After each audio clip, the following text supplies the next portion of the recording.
On fait des mouvements gracieux en général, et c'est très beau. Souvent, c'est des beaux mouvements.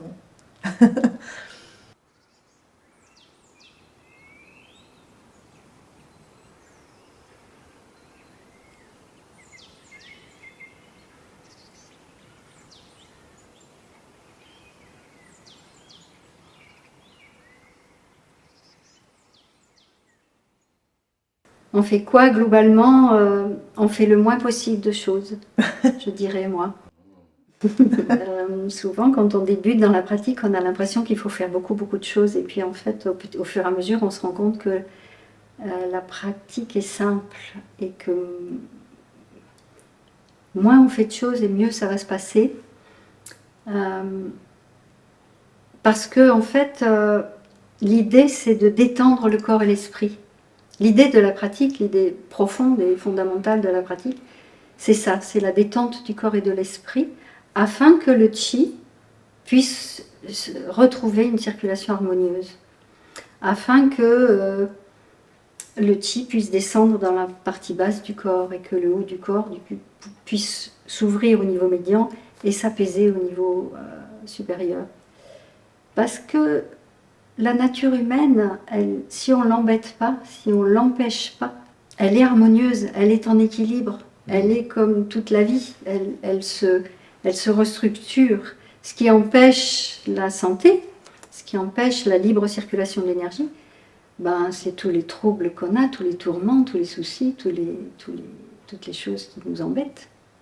Si tout ça, ça s'apaise, ben, il n'y a plus besoin de rien faire d'autre que d'apaiser ces choses-là, voilà, et la santé est là.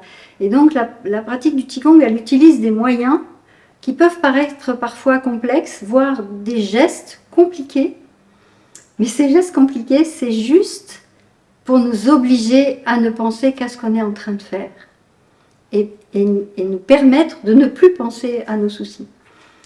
Et il y a des gestes dans la pratique où même Peggy ou moi, après des années, des dizaines d'années de pratique, on est obligé de faire attention à ce qu'on est en train de faire dans ces gestes-là, parce que si on n'y fait pas attention, ben, on les fait tout de travers. C'est vraiment une des facettes de la pratique.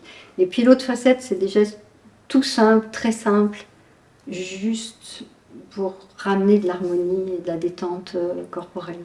Mais globalement, la pratique, il faut vraiment comprendre que c'est vraiment quelque chose de très très simple, c'est ne rien faire.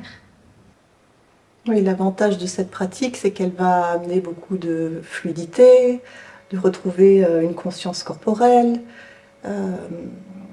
de s'ouvrir à ces espaces intérieurs, mais aussi à prendre conscience de tout ce qui l'entoure. C'est une espèce de double relation entre son intérieur, l'extérieur. On parle du paysage intérieur dans la pensée chinoise.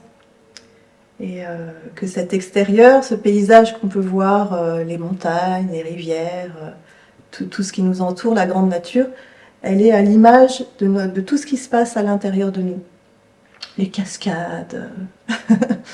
et je lisais récemment François Chang qui disait que ce paysage, il peut exister que parce que nous, on est là aussi pour le regarder. Du coup, ça m'évoquait vraiment cette conscience qu'on peut avoir, qui enveloppe tout et qui en même temps nous permet d'être complètement là. Et que ce paysage extérieur, il ne peut pas exister sans nous. On est là pour le voir et on est là pour le vivre. En fait, on a donc, dans la médecine chinoise et dans la pratique du Qigong et dans tous les arts chinois, on a 3 plans. Nous, les humains, on a 3 plans. En tout cas, c'est peut-être d'autres vivants, ça aussi, mais je ne le sais pas. On a donc le Tantien inférieur qui nous relie à la terre, le Tantien supérieur qui nous ouvre au ciel, et puis ce Tantien médian qui est le lien à ce dont je viens de parler, à tous les vivants. Et d'équilibrer ces 3 niveaux dans la nature humaine, ça permet effectivement d'être à la fois au courant de ce qui se passe à l'intérieur, centré en soi-même, mais pas fermé en soi-même. Ça permet d'être centré en soi-même pour être ouvert au monde, en fait. au monde dans le sens large du terme.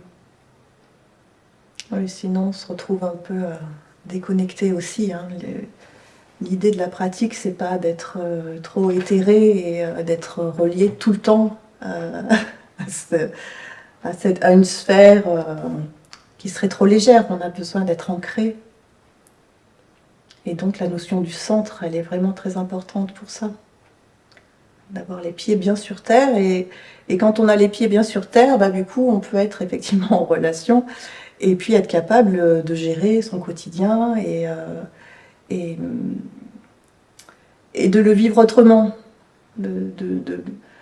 Que l'extérieur ne nous envahisse pas et de trouver une posture juste dans ce lien avec l'extérieur. Qu'est-ce que le chi? C'était la deuxième partie de la question. Ça, c'est un très vaste domaine. Le chi, on traduit par énergie en Occident. Moi, j'aime bien traduire par souffle. Je trouve que c'est plus proche de l'idée chinoise de ce qu'est le chi. Et presque, on pourrait dire, c'est le souffle de vie. Le chi est partout.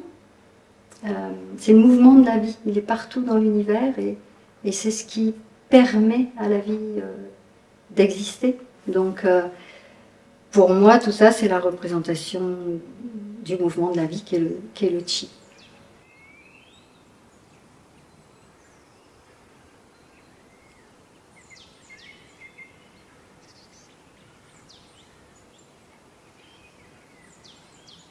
Quand je vois en Chine, hein, les gens pratiquent dans la rue, au milieu des autres qui passent, parfois, au milieu des voitures, dans le meilleur des cas, dans les jardins, mais avec un monde fou tout autour, qui est aussi éventuellement en train de pratiquer ou pas, ou en train de danser, ou en train de bouger, ou en train de faire autre chose. J'ai vu aussi des choses drôles dans des restaurants, où les serveurs qui portent des gros plateaux, ou les serveuses, posent le plateau un moment et puis se détendent les épaules, balancent les bras pour se détendre et puis reprennent le plateau puis vont servir les clients. Voilà, la pratique est dans la vie. Et puis d'autre part, l'état de Qigong, l'état de la pratique qu'on appelle état de Qigong, qui est un état de conscience, de présence, de détente, de tranquillité, tout en étant dans l'action, hein, dans la vie quotidienne. Cet état-là, qu'on acquiert par la pratique, c'est intéressant de le faire pénétrer petit à petit dans notre vie quotidienne. Et au final, on arrive à vivre notre vie normale dans l'état de Qigong. Ça ne veut pas dire qu'on est absent, hein, ça veut dire qu'on est très présent, mais on est centré en soi, tranquille, détendu, serein. On peut, parfois, quand il y a besoin, on peut prendre de la distance, ou au contraire pas, parce que tout va bien, voilà.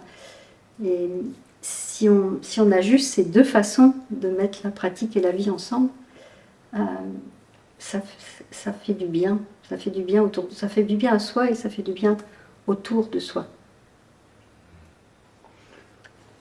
Ça me fait rebondir sur le fait qu'on peut toujours contacter un lieu qui peut être très calme à l'intérieur. Et cette origine dont tu parlais tout à l'heure, elle m'évoque ça.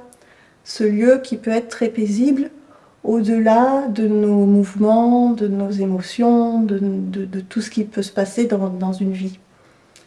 Et on est toujours en capacité de revenir, se connecter à une petite goutte de l'océan qui peut faire du bien. Et comme on fait partie de ce grand tout, de cet océan de chi, dans la pratique, quand on est seul et qu'on est débutant au départ, c'est très nourrissant de trouver des temps comme ça qui peuvent être très calmes. Et au fur et à mesure, ça infuse. Et petit à petit, ça s'infuse dans notre quotidien. Déjà, dans la lenteur, on peut goûter beaucoup plus intensément les choses. Effectivement, pour moi, elles prennent plus de saveur quand on est dans la lenteur. Elles permettent aussi d'être dans une certaine profondeur avec soi-même dont on n'a pas l'habitude. Et c'est ça qui perturbe peut-être les novices.